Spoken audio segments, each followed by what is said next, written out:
Bon bah voilà, ça fait 2 semaines et je crois qu'il est temps maintenant de vous raconter l'histoire de l'UT4M. C'est encore les mains maculées d'Eosine que j'ai partagé cette aventure avec vous du coup. 170 km, 11 km de dénivelé positif, mais l'UT4M on l'aime. Avant tout, je vous invite quand même à prendre ce petit papier. J'ai mis un lien dans la description pour l'avoir. C'est le profil de la course avec tous les points de passage et tout ça, voilà, parce que je vais évoquer beaucoup les points de passage et ce sera beaucoup plus facile pour vous de vous repérer du coup si vous avez ça pas trop loin. Bon, et jusqu'ici tout va bien, donc je vous laisse avec le départ, un départ comme on l'a fait d'habitude, parce que je penserais que je ferai une vidéo comme d'habitude, mais du coup j'ai pas du tout beaucoup filmé. La faute du terrain très difficile, toujours en montée, toujours en descente, toujours rocailleux, toujours boueux, sous la pluie, il faut ranger la caméra. Et donc voilà, je vous laisse avec la première intro du coup sur la ligne de départ de la course. Je vous rappelle que le bataille est obligatoire. J'ai besoin de tous les... Alors bienvenue sur l'ultra tournée, excuse-moi, des 4 massifs, 69 km, 11 000 mètres de dénivelé positif, on va faire 4 massifs, Vercors, Beldon, putain, je peux le faire. C'est écrit dessus. Donc je reprends Vercors, Oisan, Beldon, Chartreuse. Belle météo, un peu très chaud, 33 degrés, départ un peu tendu, un orage demain dans l'après-midi qui a peut-être nous dévier sur l'itinéraire, on verra bien ce que ça donne. On va avoir beaucoup de nuit, donc voilà, je sais pas comment je vais gérer la vidéo, mais bon voilà. C'est une très bonne vidéo, un très bon moment, et puis bah voilà, on se dit dans moins 2 jours. Avec son corps, avec son mental. En fait, ça faisait à peu près 4 jours que je me répétais ce discours de début de vidéo en tête et j'ai quand même réussi à faire des erreurs. Bon, enfin bref, c'est pas grave, c'est l'émotion du départ, c'est la chaleur. Mais bon, trêve de bazardage, du coup, vous avez bien vu la team, il y a Fred, il y a Yann et moi-même. Beaucoup de gens dans le sas de départ et du coup, on arrive pour le départ, le lancement. Le décompte final pour ce fameux UT4M Extreme 160 2010.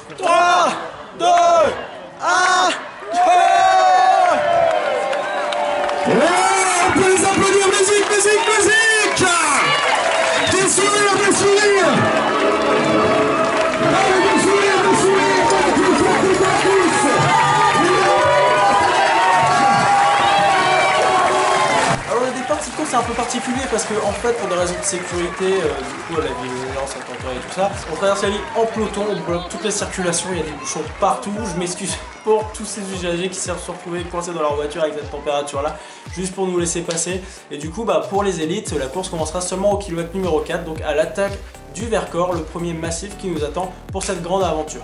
D'ailleurs justement je pense qu'on y arrive. Voilà, on y est, c'est parti pour la première. Donc après c'est 4 km de place, ce qui nous attend c'est 11 km d'ascension, 1600 mètres de dénivelé positif jusqu'à arriver, si je dis pas de bêtises, du coup à Moucherotte. Mais d'abord il y a un petit ravito avant et bien sûr les réjouissances de la course. Qui dit réjouissance dit forcément Grenoble Ville Olympique, des Jeux d'hiver de 68, donc dit tremplin, et les tremplins dit escalier. Donc nous voilà arrivés déjà au premier ravito à Saint-Nizier. La pause est vraiment très courte, 5 minutes, le temps de boire et de manger quelques trucs. Et on repart directement, la nuit commence à tomber au loin et ça nous fait des vachement belles couleurs sur les massifs. Bon et après encore quelques minutes, des grosses minutes d'ascension, on arrive à Moucherotte et là on est confronté à notre premier point de vue et c'est quand même assez sympa. Surtout pour nous hein. Ce début d'aventure paraît un peu tout mignon et tout ça, mais en fait ce que je vous cache depuis le début c'est que franchement je suis à l'agonie depuis le début de l'ascension. J'ai pas de jambes, je sais pas si c'est la chaleur, la faim ou quoi que ce soit, mais alors je suis vraiment pas bien. Je suis déjà en train de m'imaginer dans ma tête en train d'abandonner, même déjà atteindre vif pour moi.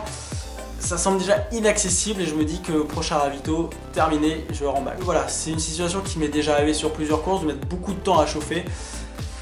Et franchement à ce moment là j'ai vraiment le moral dans les chaussettes et je sais pas si du coup il faut tomber tout en bas pour remonter, mais à ce moment là je suis vraiment pas très bien. Bon, on est en haut de Moucherotte, du coup il faut aller attaquer le ravito de Lens. Et il y a cette descente, voilà, bon je suis là, jambes en coton, je sais pas. Et après il se retourne vers moi, il me jette un petit coup d'œil genre allez on y va. Et puis bah bon allez, tant pis on y va, on verra bien ce que ça donne.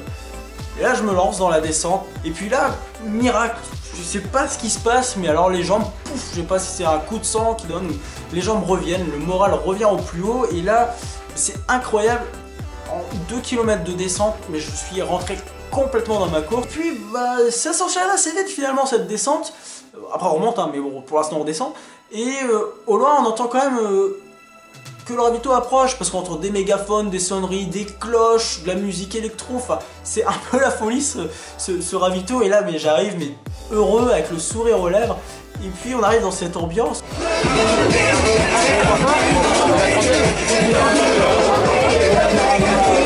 Et ouais, j'ai simplement envie de danser, puis j'ai le sourire, voilà. Du coup, quand même, enfin pareil, là on s'arrête vraiment 5 minutes, on repart directement à l'ascension du pic Saint-Michel.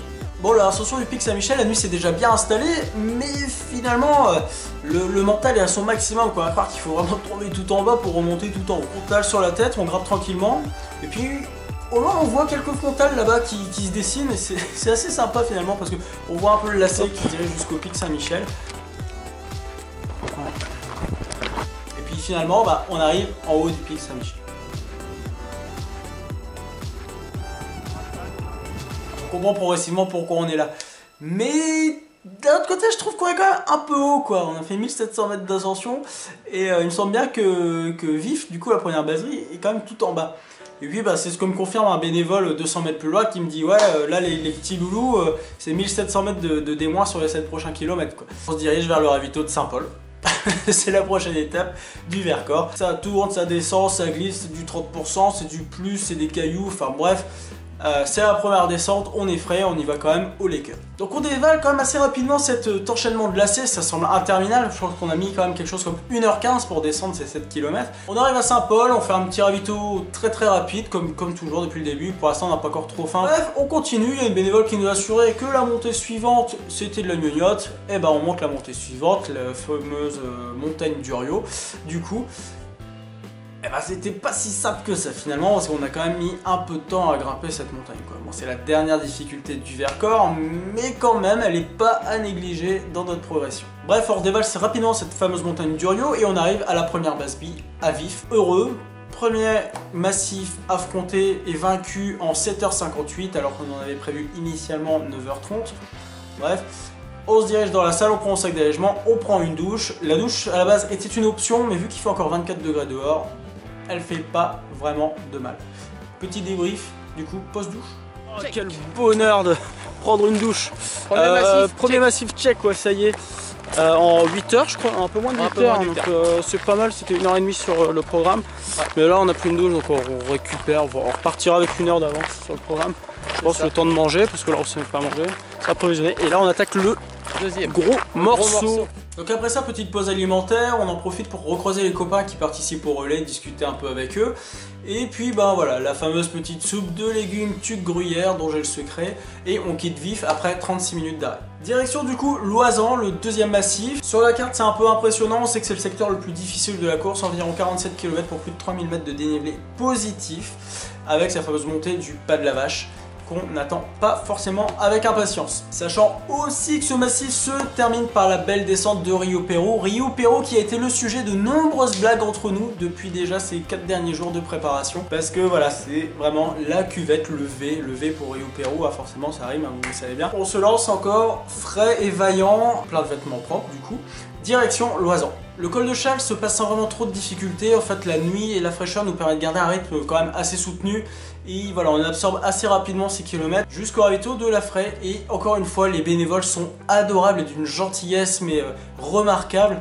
Et puis, je remarque, à force de fréquenter les ravitaux, que chacun y va de sa petite personnalisation du ravitaillement. Et là, quand même, on a une bonne surprise. Il y a des nounours sans guimauve, tu trouves la classe. Mais une question nous reste en tête cependant. Va-t-on être dérouté du coup à cause des orages? À la fin, on a nos premiers éléments de réponse. Nous serons bien déroutés à Beldonne, mais la décision concernant la Chartreuse reste encore entière. Le jour commence à se lever et nous arrivons en bas des Grandes Cruches où la vue est quand même magnifique sur la vallée et c'est le temps de faire un petit point sur le trajet accompli. Hop, c'est vraiment beau. Grenoble. Alors ce matin, on était là-bas, toute la crête. C'est lui, hein? Ouais, donc on va là-bas. Puis demain, ça c'est les réjouissances de demain et ça, les derniers jours. Voilà. Et puis bah nous arrivons aux fameuses grandes cruches et puis bah c'est là un petit moment de pause pour admirer déjà ce magnifique éboulement de rochers. Et puis ce soleil qui commence à arriver du coup sur le sommet de ces fameuses grandes cruches.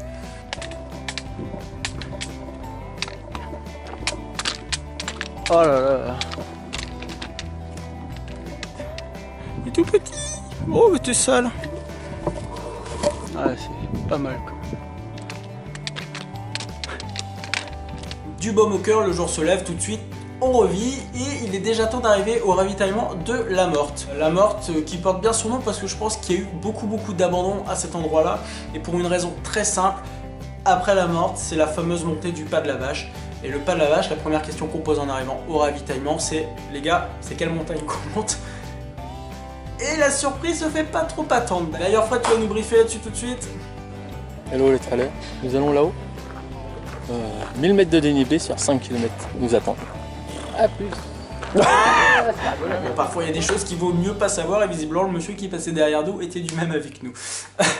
Le temps de retirer quelques cailloux, il est temps de s'attaquer à ces 5 km d'ascension, c'est-à-dire 5 km, 1000 km de dénivelé positif et ce sera notre nouveau kilomètre vertical pour le petit déjeuner. Donc au départ ça commence à peu près dans la forêt, donc c'est assez doux et finalement plus on avance, plus on sort de la forêt et plus on aperçoit leur rubalise serpentée, des gens en l'air partout et on se dit bon finalement, Fred en douter, mais on va bien tout en haut de cette montagne.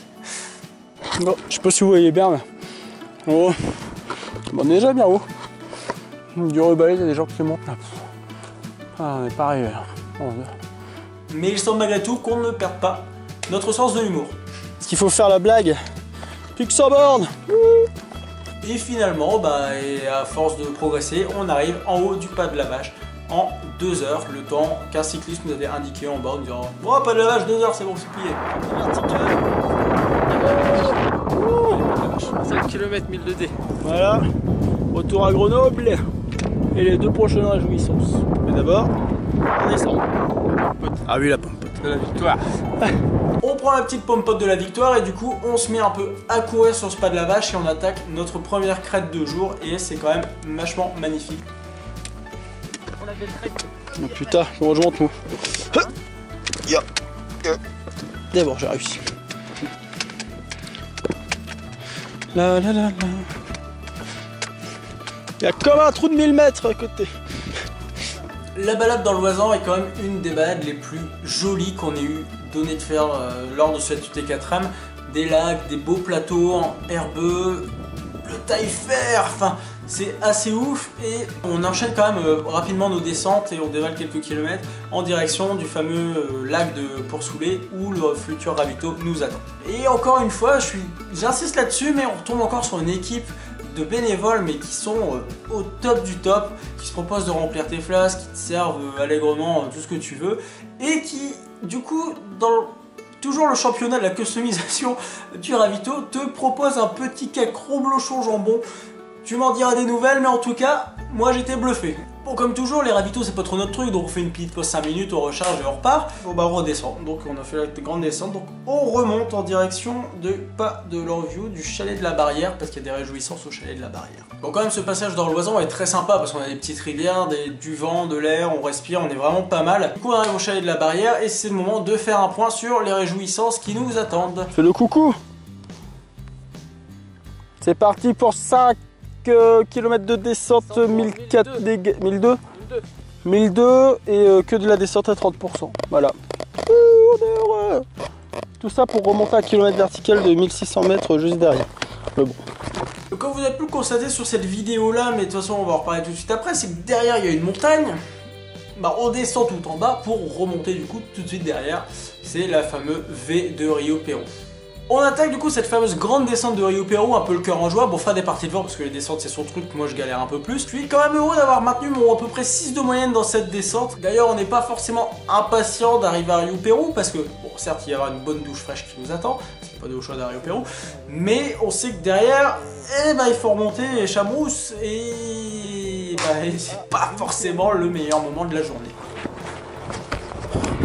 Bon, après 1 heure de descente, quelques piqûres d'abeilles, 20 degrés de plus, je traverse finalement le village de Riuperu et je me prends une bouffée d'air chaude quand j'arrive sur le bitume et c'est genre incroyable. On reprend les bons rituels, comme à Vif, on arrive, on prend son sac de vie, on prend une douche et on fait un petit point. C'est pas la classe internationale de pouvoir prendre une douche. Là, il n'y a que de l'eau froide, mais ça fait quand même super du bien. Bon, test pied, il y a une petite... Non, c'est une grosse. Bon, ça c'est pas grave, celle-là elle est pas dangereuse. Et puis sinon ça va, écoute, là aussi un petit peu, là, mais c'est pas... Mais celle-là elle est très mignonne, je l'avais pas vue, ça je l'ai même pas senti. Petite pause alimentaire, du coup, on prend le temps de recharger les sacs en nourriture, en boisson. On pense à recharger sa montre aussi, parce que sinon on ne tiendra pas le temps qu'on a prévu de faire la course. Et on sort, je crois qu'on est resté 1 heure. Donc on sort de la base vide Riuperu, du coup direction le fameux nouveau kilomètre vertical. Loisan, check. Tac Belden. Et on attaque avec le kilomètre vertical. 4 km pour 1006. 1006. Wouhou! Il est 16h, il fait plus de 30 degrés, mais on est quand même à l'abri avec les arbres, donc ça passe pas trop mal. Du coup, juste pour faire un petit point, on a vaincu Loisan du coup en 12h30. C'est le temps pas du tout qu'on avait prévu initialement, puisqu'on avait prévu 15h je crois. Du coup, on a toujours 1h30 d'avance sur notre plan de base. Bon, la montée est quand même pas toute simple, parce qu'on a l'impression que voilà, à chaque fois qu'on monte, c'est de plus en plus raide, mais bon, par chance, il y a quand même quelques petits points d'eau où on peut se rafraîchir. Parce que bon, du coup, avec la chaleur qu'on s'est pris, la douche de Riuperu, c'est comme si on n'avait pas pris de douche. C'est pour ça qu'on est heureux de trouver ces cours d'eau. À mesure qu'on monte, quand même, il semble que l'inclinaison de la pente soit de pire en pire, et puis voilà, on finit même à la corde, quoi. Je croyais qu'on avait pas assez souffert. Bah voilà, on va tout là-bas. Mais après, il y a quand même quelque chose qui me tracasse, parce que depuis plusieurs minutes, il n'y a plus de soleil, ça s'est pas mal rafraîchi, puis il commence à y avoir du vent. Je pense que les orages prévus en fin d'après-midi sont déjà en train d'arriver finalement, la pluie arrive. La raison météorologique type orage, plus de film pour le moment. Et quelques minutes plus tard, on arrive au CP suivant, le dernier point de contrôle avant d'arriver à Arcel. Et puis finalement, bah, ça se gâte vraiment, quoi. C'est vraiment la tempête et la pluie est intense, la range commence à glisser et du coup le bénévole qui a cet emplacement nous dit « Ok les gars, on s'arrête, mettez vos vêtements de pluie, vos pantalons de pluie et on se cale là dans le coin. Je sais pas quand est-ce qu'on repartira, mais pour l'instant la course est interrompue. » Bon, on est à 200 mètres du plateau, du point d'eau du KV avec Fred. Pardon. Et pour l'instant, bah, la course est suspendue. Donc, on attend, stand-by, donc à cause des orages d'ailleurs, parce que c'est le gros carnage là sur tous les massifs là. Et bah, du coup, on attend de savoir ce qui va se passer. Et voilà. Parce que nous, on a un petit point d'eau là dans 200 mètres, même pas. Mais bon, on attend. Les instructions, les soucis. Voilà. Le vent est super violent, la pluie aussi, et puis on a face à nous quand même Loisan, et c'est comme s'il y a un nuage qui était en train d'absorber la montagne. Franchement, j'aurais vraiment pas voulu être dans Loisan à ce moment-là, quoi. On a attendu là pendant une demi-heure après, on nous a donné l'accord d'aller rejoindre du coup Arcel, qui est à un quart d'heure à peu près d'ascension du point où on se trouve. On sait que le plan de déroutement est activé, mais on sait pas vraiment où on va. Donc on sait qu'on va à Arcel, et à Arcel, bah, on verra bien ce qui nous attend. Oh, c'est quand même avec des jambes en mousse qu'on repart, parce que en plein milieu d'une montée, on te demande de t'arrêter une demi-heure, c'est quand même...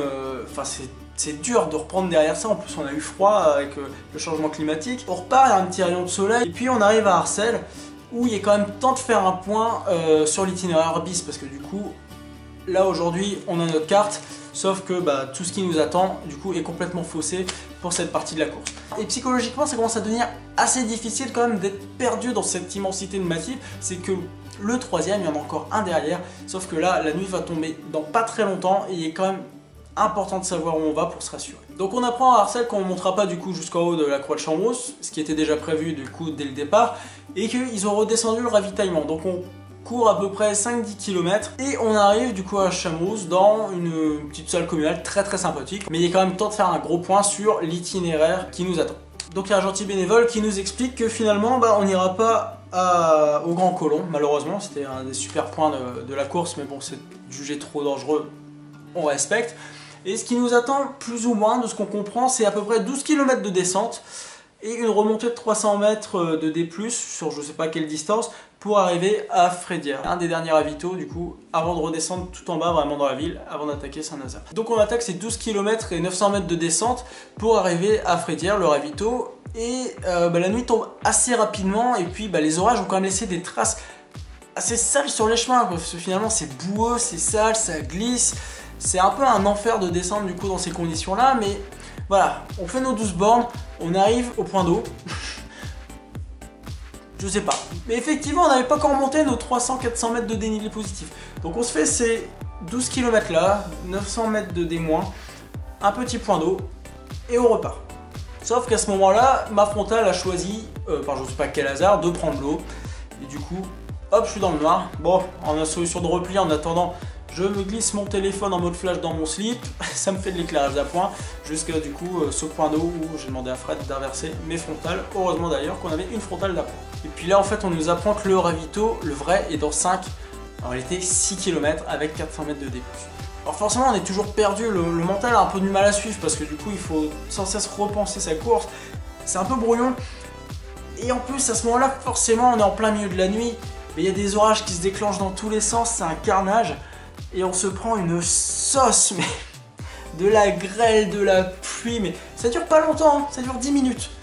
Mais assez pour entamer le peu de mental qui nous reste, quoi. Et puis on se dit que ouais, on va jusqu'à Frédières et puis merde, on s'arrête là, on dort là, parce qu'on n'aura pas la force d'aller jusqu'à Saint-Nazaire, quoi, la 3e base vie. Alors, ça devient dur d'avancer aussi vers ce ravito, parce que après la pluie, le beau temps, non. Après la pluie, la brume, la boue. Genre tu vois plus tes pieds parce que t'as de la boue jusqu'à la cheville et quand tu lèves la tête pour essayer de trouver un rubalise, t'as la brume qui te fait écran.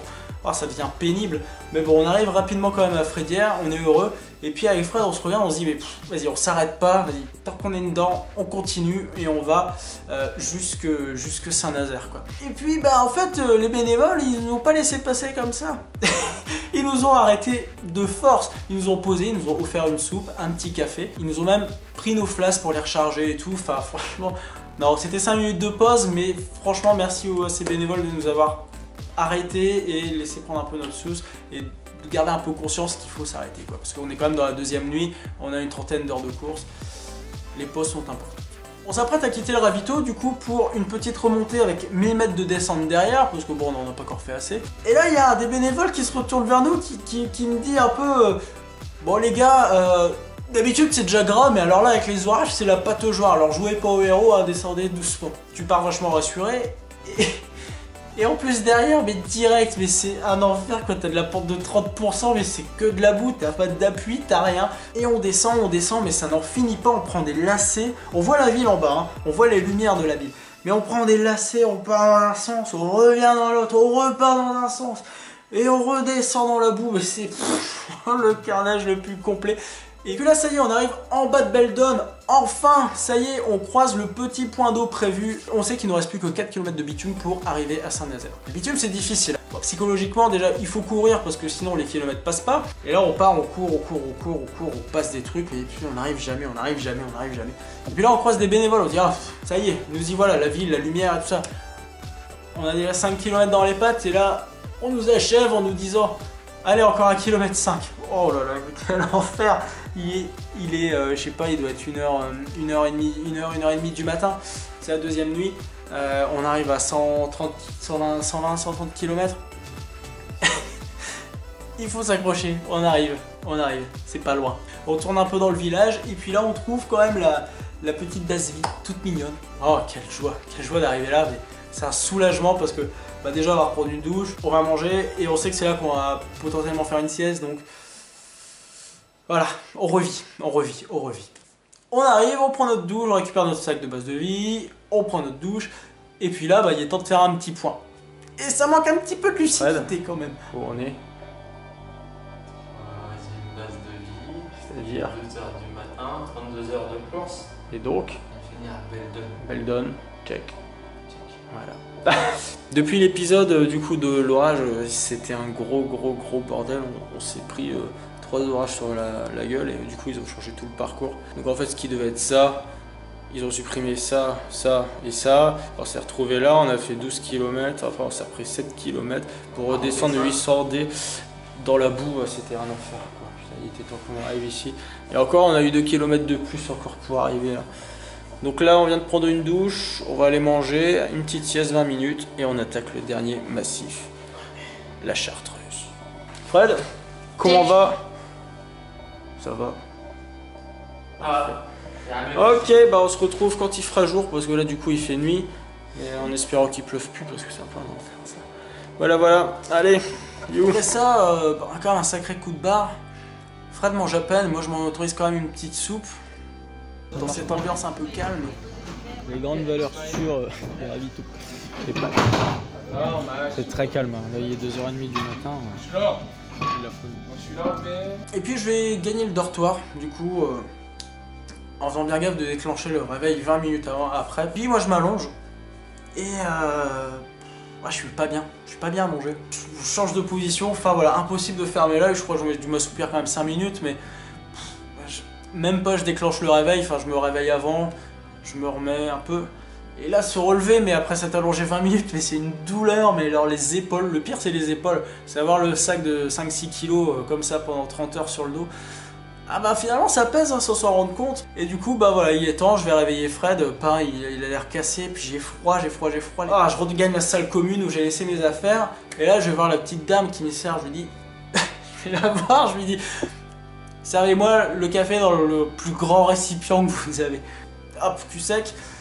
Fred me rejoint, il s'est remis une sous-couche, il s'est remis sa veste, moi j'ai remis ma veste parce que j'ai vraiment eu froid. Et là on sait qu'on est parti. On s'est arrêté pendant 1h22, on a vaincu Beldon en 10h30. Et là il est temps de s'attaquer au dernier massif, la Chartreuse. On bip à la sortie de la base de vie, puis on avance un petit peu dans la ville, ayant bien conscience que cette grosse masse noire qu'on voit devant nous, c'est la Chartreuse finalement. Et puis bah voilà, il faut quand même se préparer psychologiquement à ce qui nous attend, c'est-à-dire 9 km avec 1 km vertical encore. Une fois qu'on sera en haut de ce kilomètre vertical, finalement, comme on sait qu'on va pas, malheureusement, hein, on va pas aller en haut de Chamchaude, bah, on aura quand même affronté la plus grande difficulté de cette course, quoi. Et après il n'y aura plus qu'à dérouler, entre guillemets, jusqu'à l'arrivée. On arrive du coup au pied du géant. On sait qu'entre Saint-Nazaire et le ravito de Aber-Chamchaude qui nous attend, on a environ, sur le plan de course, 4h15. On monte pas à pas. De toute façon, c'est raide dès le départ. Enfin, Fred monte un petit peu plus vite. Bon, on sait qu'on se rejoint d'en haut, on n'est pas inquiet. Et puis, c'est dans ces moments-là qu'on se demande, mais merde, mais comment ils font ces mecs là, pour courir dans ces trucs-là? Mais c'est incroyable. Oui, il y a des souris. On n'a pas vu de girafe, hein, les gars, je suis désolé. Vous voyez des girafes la deuxième nuit, on n'a pas vu de girafe. Et puis, bah, au dernier mois, je sens quand même une présence. Je vois une petite frontale qui se rapproche de moi et tout ça. Donc, je vois qu'on me met la pression, je m'écarte doucement pour laisser passer. Et puis, on me dit non. Je ne passe pas, je reste derrière toi. C'est Nelly qui est pareil dans sa deuxième nuit et qui est dans son petit coup de mou. Et puis bah, je me rends compte que finalement, on n'est pas les seuls à aimer être avec quelqu'un pendant cette deuxième nuit. Et voilà, la force du groupe encore une fois se manifeste. C'est-à-dire que là, on a fait quand même toute l'ascension à 3. Miracle, le haut de la Chartreuse se dessine. La végétation, on voit l'arrondi. On se dit ça y est. On sait qu'il y a encore une petite pause derrière, hein, mais bon, le plus gros est fait. Mais autant il faisait super bon en bas de Chartreuse que tout en haut de Chartreuse, c'est brouillard, pluie, vent, humidité, alors c'est un enfer. On arrive en haut, il fait à peine 5 degrés, donc on se remet les vestes, et puis on réévolue un peu à rythme pour quand même garder un peu de chaleur. À un moment, on traverse une prairie, il y a un gros nuage de brume, et là, juste au-dessus, on voit Chamchaude qui se dessine, c'était super joué, mais juste l'espace d'un instant, juste l'espace pour dire bonjour. T'as Chamchaude qui se dessine, puis pouf, la brume qui revient. Oh, j'aurais bien voulu vous montrer ces images-là parce que c'était très joli.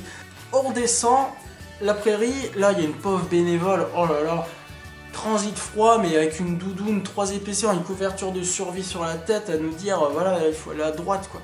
Oh la pauvre, grand courage, merci à vous. Et puis bah on continue un peu un petit chemin sur les crêtes et tout ça, avec la brume juste en bas de la vallée.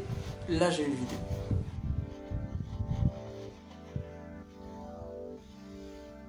Parce que c'est quand même magnifique et on arrive rapidement du coup au ravito de Aber-Chamchaude. Au final, il nous a fallu 4h07 minutes précisément pour monter en haut à ce ravito là. Bon là on passe quand même un bon moment au ravito, on prend notre temps. Derrière il y a juste Chamchaude comme ça, j'essaie de trouver une photo, si j'ai une photo c'est bien.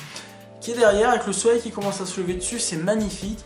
Et là au ravito, c'est festin quoi, on prend un café, une soupe comme d'habitude. De toute façon on n'essaye même plus de réinventer les ravito à ce moment-là, enfin on prend, et là, miracle, mais il y a de la pastèque quoi. Puis là, je me dis, tiens, des bonbons. Là, je boulotte des bonbons. En fait, tu vois, c'était des power bars, machin, truc, caféine. Je me suis dit, j'ai pété le feu après. On est en haut et on sait qu'on va redescendre parce qu'on n'a pas besoin d'aller en haut à Chamchaude. Il nous reste une grosse ascension, le col de Vence. Et après on fait que descendre, que descendre, que descendre. Bon, on prend un petit morceau de pastèque en sortant du ravito. Il y avait de la chartreuse aussi, mais bon ça je le laisse pour les aventuriers. Le soleil nous redonne quand même une seconde vie, c'est assez incroyable.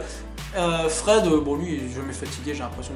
Il part, on descend avec Nelly aussi du coup, notre troisième combat. Et Nelly a retrouvé assez rapidement sa fraîcheur, donc comme elle visait le podium des V1, elle est partie devant. J'étais pas globe sous mes plantes des pieds, mais bon voilà, ça, comme d'habitude, les douleurs ça s'oublie. Mais sachant qu'on a une descente non-stop pendant 30 km, voilà, psychologiquement ça tapait un peu. On descend à bon rythme, vers la sapée. Enfin, bon rythme pour moi, je sais que Fred il bouillonne, il a envie de descendre, bon, il fait des grosses descentes, il m'attend et puis on se voit. On arrive à la sapée, on est toujours là-haut sur le planning. C'est une petite ça, un beau chalet, c'est très mignon comme ravito. Et puis bah, avec Fred on se dit finalement, ouais, on s'arrête 5 minutes et c'est le dernier ravito, on s'arrête plus quoi. Encore on boulotte quelques trucs, moi j'embarque des madeleines qui a été mon... Je crois que mon aliment de survie pendant tout le ravito. Je passe la sapée, on s'attaque du coup au dernier gros morceau qui s'appelle le col de Vence. C'est un petit 400D+, un petit, pour arriver au Saint-Hénard. Et bien sûr le Saint-Hénard, c'est le moment pour moi de faire un point sur les 2 défis que j'avais à faire lors de cette unité. Bon, vous le voyez sûrement pas, mais on est en haut de la Chartreuse, vue sur Grenoble, à moins de 13 km de la fin de cette aventure de foufou. Juste le temps de faire un petit point rapide sur 2 projets que j'avais, c'est-à-dire emmener une fiole de Chartreuse en haut de la Chartreuse. Ça c'est fait. Et un autre truc, Laetitia, anniversaire, faut que je te ramène un caillou du point le plus haut de la Chartreuse sur lequel je suis passé. On a été dérouté malheureusement, donc ce sera ici et ce sera ce caillou. Et j'ai beaucoup plus de souplesse que pendant le pas du diable, visiblement. Voilà. Bon, la redescente après, c'est la redescente finale. On passe devant le fort, je sais plus si c'est le fort de Saint-Hénard, je corrigerai si c'est pas ça. Là on sait que c'est la descente finale quoi, il y a une micro-montée entre deux mais c'est que de la descente. On croise un bénévole qui nous dit allez les gars, encore 8 lacets, vous êtes en bas. Bah oui mais 8 lacets certes, mais les lacets sont d'une longueur interminable. Mes pieds refusent de courir. Je tiens à 6 km/h, 6,5 dans les bons moments mais j'y arrive pas, et puis Fred qui m'encourage, mais j'essaye, je ne peux pas. Et là t'as en plus les premiers de l'étape du jour qui arrivent, mais genre à 18-20 km/h, j'en sais un qui déboule. Ah voilà, ça te calme quand même parce que t'aimerais aller aussi vite qu'eux, tu sais que tu peux aller aussi vite qu'eux. Bon peut-être pas là tout de suite, mais d'habitude à l'entraînement tu le fais. Et là tu peux pas, et c'est super frustrant quoi. Le dernier ravito, on s'en fout, j'en parle même pas parce qu'on est passé genre bonjour, au revoir, merci. Et puis, la Bastille, on sait que Yann, donc Yann qui était parti avec nous et malheureusement s'est fait arrêter à vif pour des raisons médicales, nous attend à la Bastille. Et là, c'est de savoir qu'il y a une tête familière qui t'attend, ça te tire, ça te pousse, ça te motive. Et là, on y va. Enfin, on y va. Toujours à 6 km/h, mais on y va quand même. Et puis voilà, bah, on arrive à la Bastille et puis à cette fameuse affiche. Et je reprends plaisir à retrouver Yann et en même temps je reprends plaisir aussi à retrouver toute ma vigueur, si je puis dire. D'ailleurs je lui glisse la caméra et puis on parcourt encore quelques lacets pour descendre. Puis l'entrée de la file, je vais pas dire que je suis un peu confus mais voilà, je vous laisse juste juger en vidéo.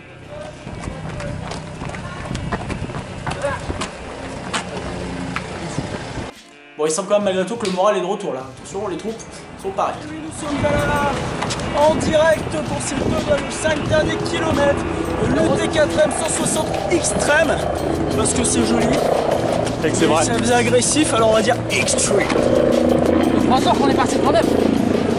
Courage. Beaucoup d'heures, un peu de sommeil, que du bonheur, et voilà. Une brosse à dents, arrête. Un déodorant. Touche. Une pizza, une bière. Ouais. On parle plus de ceinture. Je veux plus entendre parler de ceinture. On arrive dans Grenoble, on longe les berges et je commence vraiment à avoir du mal à avancer là. Je sais qu'il n'y a que 5 km, il n'y en a même plus 5 même, mais wow, c'est du plat, c'est dur, c'est long. Et on commence à recourir tout doucement. Et puis on prend un rythme, 10 km/h. On se dit on arrive à 10 km/h. N'importe quoi, on fait les 2 derniers kilomètres à 10 km/h. Et puis on y va. Et puis, oh, c'est dur au début, mais... Et puis, pouf, ce faisant, hop, ça y est, ça revient. Et là, c'est parti, on est heureux, on discute avec Fred, il y a Yann qui nous suit devant avec la caméra. On commence à regagner la société peu à peu, après cet isolement quand même de 40 heures dans la montagne. Et ça fait super plaisir parce qu'on sait aussi qu'on arrive au bout de l'aventure et l'entrée du parc elle est vachement épique. Et voilà, on sait qu'on va bientôt arriver sur cette fameuse ligne d'arrivée. À ce moment-là, le chrono a vraiment plus aucune importance. On sait qu'on arrive. On va au téléphone avec sa femme du coup pour partager cette belle arrivée. Voilà, comme on s'était dit dans le Vercors 42 heures plus tôt, on part ensemble, on arrive ensemble. Et puis voilà, c'est ce qui se passe, c'est ce qui est en train de se passer. Les gens nous applaudissent, il y a beaucoup de joie, le speaker au loin nous encourage et... Oh, moi, je précise ce moment, de toute façon, on n'a pas besoin de parler. Et on continue, regardez maintenant la Smolensk, ensemble, on lâche rien et on finit avec le sourire.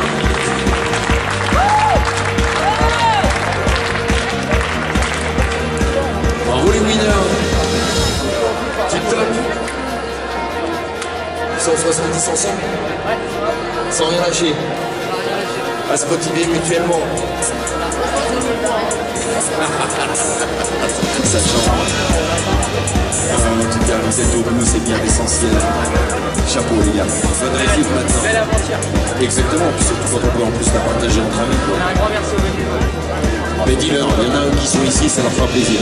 Un grand merci à tous les bénévoles. Ils sont top. Voilà, ils sont ça va les larmes, droit au cœur, je le sais. Je sais qu'ils leur donnent l'heure de sommeil, ils donnent tout parce qu'ils leur ont donné bien, mais voilà, ils donnent sans compter, chapeau. Et voilà, simplement, on est finisher, donc le visage est un peu marqué de ces 2 nuits sans dormir, mais le bonheur est bien présent, quoi, et puis bah, je trouve pas les mots. Dernier mot pour l'arrivée. C'est fait. Il est content. Ah bah écoute, on va pas dire non, on va pas dire oui, non c'est dingue, c'est dingue. On peut être parisien et faire des ultra trails en montagne. Ouais, ça peut le faire. Merci Yann. Pas exactement avec ces mots-là que je voulais finir, mais en fait je suis à la fois heureux, confus et je réalise pas forcément l'ampleur du défi qu'on vient de réaliser. Et puis au final, tout s'est bien passé, quoi. Je vais pas dire sans difficulté, mais on a affronté chaque épreuve progressivement, sans se prendre la tête, sans se cramer. Ça s'est déroulé, ça s'est bien passé. Je sais que la fin, j'aurais préféré que ça se finisse mieux, dans de meilleures conditions en termes de rythme. On l'a pas fait, mais au final, voilà, on a vaincu la Chartreuse aussi, le 4e massif en 10h30. Puis, j'en ai oublié de boire ma fiole de Chartreuse à l'arrivée. C'est le truc que j'avais prévu de faire depuis le début. Je me suis trimballé ce truc pendant 44 heures pour oublier de le boire sur... Oh putain, merde. Allez hop, bon, je peux tout boire. Ah, oh, d'accord. Je l'avais oublié. Ouh. Bon, j'ai pas vu ça à l'arrivée. Dis donc. Bref, nous sommes finishers de cette fabuleuse aventure de 100. Moi j'ai enregistré 75 km, mais je pense plutôt sur 71, 72 avec le déroutage. 10 500 mètres de D+, je vais agoniser, je vais mourir. Il est temps que je finisse cette vidéo. 10 500 D+, 44h08, dont une demi-heure d'arrêt quand même dans la montagne. Frais des centièmes, je suis 101ème. Et pour un Normand et un Parisien, bah, je trouve que c'est plutôt pas mal. Merci à tous d'avoir partagé cette magnifique aventure qui était l'UT4M avec moi. Je m'excuse une nouvelle fois pour le peu de quantité de vidéos qu'il y a eu lors de ce Follow Me. Merci, mais alors merci, des millions de merci pour tout votre soutien pendant la course, sur le suivi live, sur les commentaires, sur les messages que vous m'avez laissés. Ça me fait chaud au cœur, je les ai vraiment pas vus pendant la course. J'ai vu le nombre de notifications qui m'attendaient. J'ai pas vu quel était le contenu et quand j'ai passé 3 heures à lire tout ça, à vous répondre, ça a fait vachement plaisir. Un grand merci aussi pour tout cet engouement autour du vlog que j'ai pu réaliser. Je vous avoue, peut-être un peu à l'arrache quand même, parce que du coup, jusqu'au matin de la course, j'étais encore en train de faire du montage pour l'envoyer en temps et en heure. Voilà, l'aventure UT4M est terminée. Il nous reste quand même quelques petites courses sympathiques avant de la fin de l'année. De toute façon, je ferai la FAQ sortir la semaine prochaine, du coup, avec toutes vos questions. Continuez à poser vos questions hein, si vous voulez. Bah, je vais vous dire merci cette fois. Et puis, je vous dirai à très bientôt en vrai. Parce que c'est bien de se voir. Et à très vite dans une prochaine vidéo. Ciao.